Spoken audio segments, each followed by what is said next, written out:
Subscription کے button کو دبائیے اور ساتھ بیل آئیکن پر کلک کیجیے تاکہ آپ کو تمام ویڈیو فوراً مل سکیں۔ اس ویڈیو پسند آنے کی صورت میں اسے لائک، کمنٹ اور شیئر کرنا مت بھولیں۔ ایک روز سورج غروب ہونے سے تھوڑی دیر پہلے معاذ بسیط کے ساتھ حسن قروسو کے دادا جابر بن مغیث کو کھانا کھلا کر واپس آ رہی تھی۔ اپنی بستی کی طرف جانے کے لیے جب وہ کوہستانی سلسلے کے پاس سے گزر رہی تھی تو اس نے دیکھا بوڑھا چرواہا منظر بن زبیر گھر جانے کے لیے اپنے ریوڑ کے جانوروں کو اکٹھا کر رہا تھا۔ اس کے قریب آ کر معاذ نے اپنے گھوڑے کو روک لیا۔ اس کی طرف دیکھتے ہوئے بسیط بھی اپنے گھوڑے کی باگ کو کھینچ چکا تھا۔ اس موقع پر منظر بن زبیر کو مخاطب کرتے ہوئے معاذ کچھ کہنا چاہتی تھی کہ اس سے پہلے منظر بن زبیر نے اسے مخاطب کر لیا، بیٹی آج تمہاری غیر موجودگی میں ہماری بستی میں ایک بہت بڑا حادثہ ہوتے ہوتے رہ گیا۔ معاذ فکر مند ہو گئی، اپنے گھوڑے سے اتر گئی، ابن زبیر کے قریب ہوئی اور فکر مند لہجے میں اس نے پوچھا، آپ کس حادثے کی بات کر رہے ہیں؟ آپ کس حادثے کی بات کر رہے ہیں، ذرا تفصیل سے کہیں۔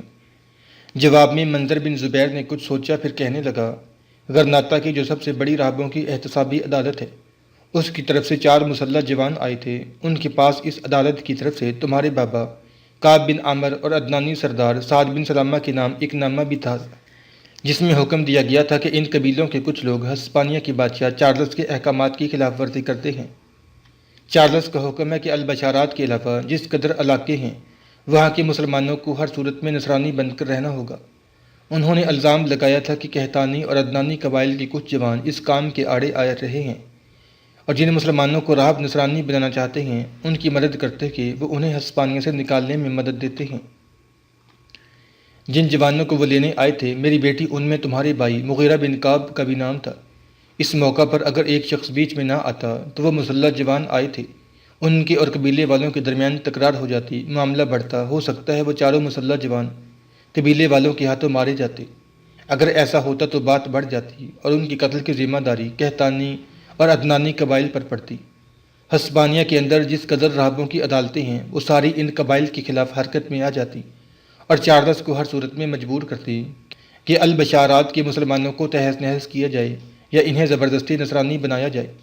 میری عزیز بیٹی، ہسپانیہ میں اس وقت البشارات کا ہی سلسلہ بچا ہوا ہے، جہاں مسلمانوں پر سختی نہیں کی جاتی اور انہیں زبردستی نصرانی بنانے کا عمل تیز نہیں کیا گیا، ورنہ باقی سارے علاقوں میں مسلمان بیچارے زبردستی عیسائی بنائے جا رہے ہیں۔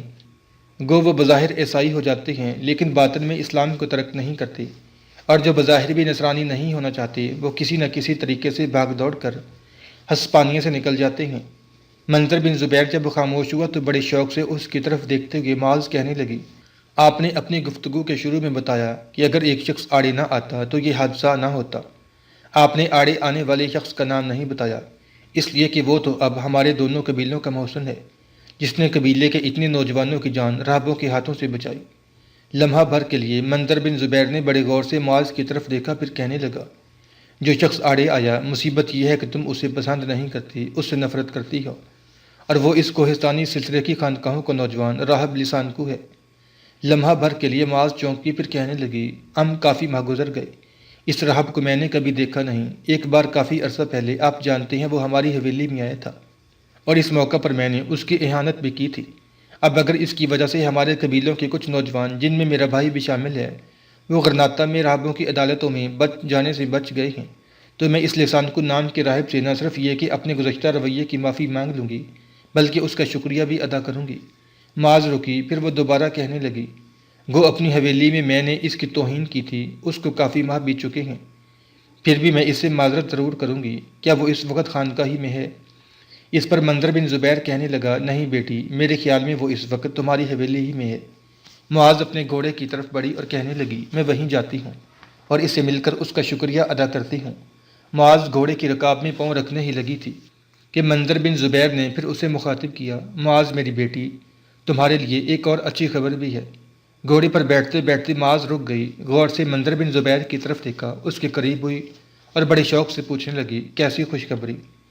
بیٹی، تم روز مجھ سے پوچھتی ہو کہ کب عالم اسلام کا عظیم مجاہد حسن قروسو ان علاقوں کی طرف آئے گا، تو میں تم پر انکشاف کروں کہ حسن قروسو تھوڑی دیر پہلے ہی یہاں پہنچا ہے۔ منظر بن زبیر کے اس انکشاف پر معاذ کی حالت بالکل ہی بدل گئی تھی۔ اس کے چہرے، اس کی آنکھوں میں دور دور تک خوشیاں اور طمانینت رقص کر گئی تھی۔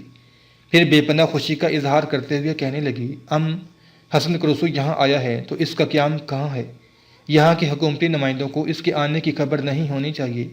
اگر کسی کو پتہ چل گیا تو یہاں کے راہب اسے پکڑنے کی کوشش کریں گے، اس لیے کہ سب جانتے ہیں حسن کرسو خیر الدین باربروسا کے اہم آدمیوں میں سے ایک ہے۔ بیٹی، اس کے متعلق تمہیں فکر مند ہونے کی ضرورت نہیں ہے۔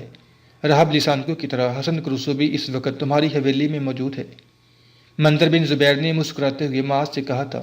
اس سے آگے معاذ نے کچھ نہ کہا، بڑی تیزی سے مڑی اور اپنے گھوڑے کی طرف بھاگی، لیکن ایک دم رک گئی، اس لیے اس نے دیکھا ایک طرف سے راہب لسانکو انہی کی طرف آ رہا تھا۔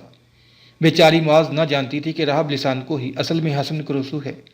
اسے دیکھتے ہوئے معاذ نے لمحہ بھر کے لیے اپنے سر کو کھجایا، کچھ سوچا، پھر رک کر وہ لسانکو کا انتظار کرنے لگی۔ اس موقع پر وہ مڑ کر منظر بن زبیر سے لسانکو کے متعلق کچھ کہنا ہی چاہتی تھی کہ ایک دم چونک پڑی، اس لیے کہ اس نے دیکھا کہ 4 نصرانی مسلح جوان جو غرناطہ کی انتظامیہ سے تعلق رکھتے تھے، جن کے گدوں میں سلیبیں لٹک رہی تھیں، اپنے گھوڑوں کو دوڑاتے ہوئے لسانکو کے پیچھے آئے تھے۔ پھر ان میں سے ایک نے آواز دے کر لسانکو کو رکنے کے لیے کہا تھا۔ اس وقت لسانکو معاذ اور بسیط اور منظر بن زبیر کے قریب پہنچ چکا تھا۔ روکنے والے کی آواز کو معاذ اور بسیط اور منظر بن زبیر نے بھی سنا تھا۔ یہ آواز سن کر لسانکو رک گیا۔ جب مسلح جوان قریب آئے تو ان میں سے ایک نے گھوڑے پر ہی بیٹھے لسانکو کو مخاطب کیا۔ عزیز راہب، تمہارا تعلق الجزائر سے ہے، تمہارے لیے بہتر ہوگا کہ تم ہسپانیہ کے معاملات میں دخل اندازی نہ کرو۔ دیکھو، آج تم نے مالی طور پر ہمیں بے پناہ نقصان پہنچایا ہے۔ ہم ان 2 قبائل کے جن جوانوں کو پکڑنے کے لیے آئے تھے، ان کے پکڑنے کا ہمیں کسی نے حکم نہیں دیا تھا، بلکہ ہم نے اپنے طور پر ان کی فہرست بنائی تھی اور انہیں پکڑنے کے لیے آئے تھے۔ ہم چاہتے تھے کہ جب ہم انہیں پکڑیں گے تو ہماری گرفت اور پکڑ سے بچنے کے لیے یہ ہمیں بھاری رقوم دیں گے اور ہم ان سے رقوم لے کر انہیں چھوڑ کر واپس چلے جائیں گے۔ وہ کہنے والا جب خاموش ہوا تو کھا جانے والے انداز میں لسانکو نے انہیں مخاطب کیا۔ اس طرح گھوڑے کی پیٹھ پر مجھ سے بات کرنا میں گستاخی سمجھتا ہوں۔ چاروں گھوڑوں سے اتر کر بات کرو۔ معاذ اور منظر بن زبیر لسانکو کی آواز سن رہے تھے۔ لسانکو کا لہجہ ایسا تہمکانہ تھا کہ وہ چاروں اپنے گھوڑوں سے اتر گئے۔ پھر کڑکتی ہوئی آواز میں لسانکو نے انہیں مخاطب کیا۔ تم لوگ چند سکوں کی خاطر انسانیت کو بیچتے ہو۔ دیکھو، اگر کسی مسلم سلطنت میں اگر نصرانیوں کے ساتھ ایسا کیا جائے تو پھر تمہارے دل پر کیا گزرے گی؟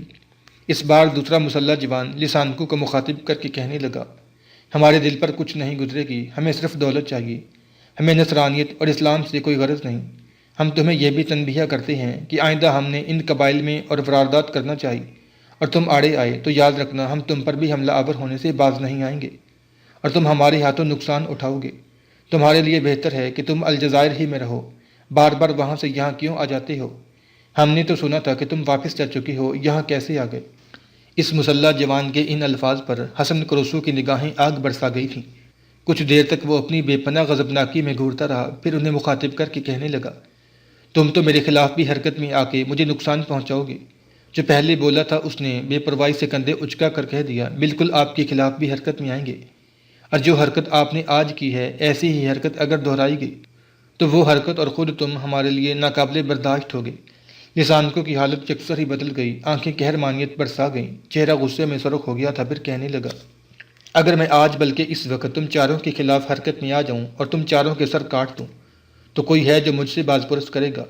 اس بار ایک تیسرے مسلح جوان نے کہکا لگایا اور لسانکو کو مخاطب کر کے کہنے لگا، راہب ہو راہب ہی رہو، جنگجو یا سورما بننے کی کوشش نہ کرو۔ راہب اور محارب میں بڑا فرق ہے۔ راہب خانقاہوں میں رہ کر پرآسائش زندگی بسر کر کے اپنے پیاسے نفس کو سراب کرتا ہے، جبکہ محارب ظلمت کا فرشتہ بن کر زندگی کے سامنے موت کا خط فاصل کھینچتا ہے۔ راہب صبح کے اجالوں، رات کے ضمیر میں نمناک گھٹاؤں سے آسان زندگی بسر کرتا ہے، جبکہ محارب موت کی تاریکیوں میں آسمان پر کمندیں ڈالتا ہے، ہواؤں کے تمانچوں میں چٹانیں توڑتا طوفان بنتا ہے۔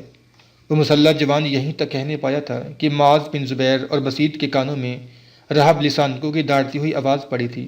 اس نے ان چاروں مسلح جوانوں کو مخاطب کرتے ہوئے کہنا شروع کیا تھا، مسلمانوں کے خلاف سازشیں کرنے والے شیطان کے غلیظ گماشتوں، اگر اس کوہستانی سلسلے میں حادثوں، آندھیوں اور برقی کوندوں پر سوار ہو کر تم چاروں کے لیے آندھیوں کی بے اما فتنہ گری اور برقے شرر کا رکس ثابت ہوں تو کیسا رہے گا؟ ان 4 میں سے ایک نے پھر کہکا لگایا اور کہنے لگا، کیوں ہمارے ہاتھوں حرام موت مرنے پر تل گئے ہو؟ سورج دیکھو مغرب میں غروب ہونے والا ہے، اس وقت یہاں صرف 3 اور ہیں، وہ کھڑے یہ ماجرا دیکھ رہے ہیں۔ زیادہ پھیلو گے تو پہلے ہم تمہاری گردن کاٹیں گے، اس کے بعد ان تینوں کو بھی موت کے گھاٹ اتار دیں گے۔ تاکہ کوئی تمہیں مرتا ہوا دیکھ نہ سکے۔ معاذ کے دیکھتے ہی دیکھتے راہب لسان کو عجیب سے انداز میں حرکت میں آیا۔ اس نے جو راہبانہ عبا پہن رکھی تھی وہ اتار کر ایک طرف پھینک دی۔ اب اس کے نیچے چمکتا ہوا عباداری لباس تھا، جس کے اندر سے اس کی چمکتے ہوئے زراعت ناک جھانک کر رہی تھی۔ کمر پر پٹکا تھا جس کے اوپر اس نے تلوار اور خنجر کی خوبصورت سرخ رنگ کی پیٹی باندھ رکھی تھی۔ ایک جھٹکے سے اس نے اپنے گھنے پیچوں والا امامہ بھی اتار دیا تھا۔ وقت کی آنکھ نے دیکھا اس سمے اس کے سر پر چمکتا ہوا آہنی خود تھا، جس پر ڈوبتے سورج کی سرخ شعائیں منعکس ہو کر عجیب سا سما باندھ گئی تھیں۔ پھر لسان کو نے ایک جھٹکے کے ساتھ اپنی تلوار بے نیام کی پیٹھ پر ڈال بھی تھی، جسے اس نے فوراً اتار کر اپنے بائیں ہاتھ میں لیا۔ پھر للکارنے کے انداز میں اس نے ان چاروں کو مخاطب کیا، تم چاروں میرے مقابل آؤ، پھر میں دیکھتا ہوں کہ مسلمانوں کے خلاف سازشیں کرنے والوں تم کامیاب ہوتے ہو یا اس کوہستانی سلسلے کے اندر میں مسلمانوں کی مدد کرنے والا فوزمند اور کامیاب رہتا ہوں۔ ان چاروں نے تلواریں سونت لی تھیں اور اسے راہب سمجھتے ہوئے انہوں نے اپنی پیٹھوں پر بندھی ہوئی ڈھالیں اتارنے کی زحمت نہیں کی تھی۔ وہ یہ خیال کرتے تھے کہ راہب ان کے سامنے ایک لمحہ بھی نہیں نکالے گا اور وہ اسے ٹکڑوں میں بانٹ دیں گے۔ اب وہ چاروں آہستہ آہستہ راہب کی طرف بڑھے تھے۔ اس موقع پر معاذ پریشان، فکر مند اور اداس ہو گئی تھی۔ قریب ہی کھڑے منظر بن زبیر کو مخاطب کرتے ہوئے کہنے لگی، یہ راہب لسان کو عجیب و غریب انسان ہے۔ یہ مسلمانوں کے حق میں اور نصرانیوں کے خلاف بول رہا تھا۔ کیسا انسان ہے! ہمیں آگے بڑھ کر اس کی مدد کرنی چاہیے، ورنہ وہ چاروں مسلح جوان اسے نقصان پہنچائیں گے۔ اس موقع پر معاذ کی طرف دیکھتے ہوئے منظر بن زبیر بڑی رازداری میں کہنے لگا، بیٹی اگر تو ایک راز کو افشا نہ کرے تو میں اس کا تم پر اظہار کروں۔ معاذ نے تیز نگاہوں سے منظر بن زبیر کی طرف دیکھا، کیسا راز؟ منظر بن زبیر مسکرایا، میری بیٹی، یہ لسان کو نام کر رہا بھی اصل میں حسن کا رسو ہے۔ دیکھ بیٹی، کسی پر اس کا اظہار نہ کرنا، ورنہ ان سرزمینوں میں لسانکوں کے روپ میں جو کام حسن کا رسو کرنا چاہتا ہے نہیں کر پائے گا۔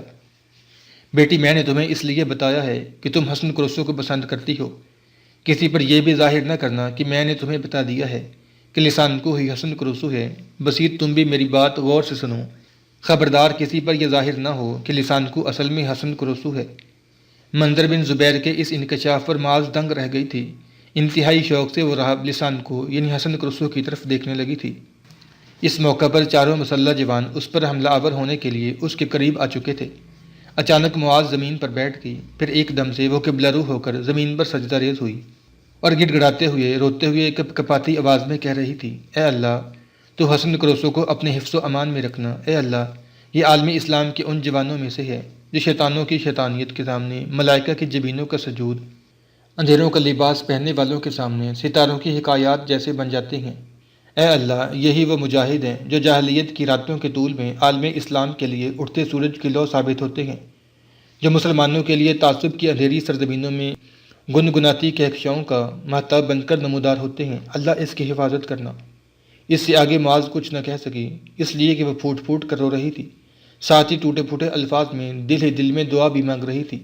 معاذ ایک دم چونکتے ہوئے اٹھ کھڑی ہوئی، اس لیے کہ اس کے کانوں میں دھاڑتی ہوئی آواز میں کئی بار اللہ اکبر کی تکبیریں سنائی دی تھیں۔ اس نے کھڑے ہو کر جب حسن کا رسو کی طرف دیکھا تو حسن کا رسو چاروں سے ٹکرا چکا تھا۔ وہ چاروں بار بار اس پر حملہ آور ہو رہے تھے اور وہ کمال صنائی پرجمال ہنرمندی کا مظاہرہ کرتے ہوئے ان چاروں کے حملوں کو روکتے ہوئے ان پر جوابی حملے بھی کر رہا تھا۔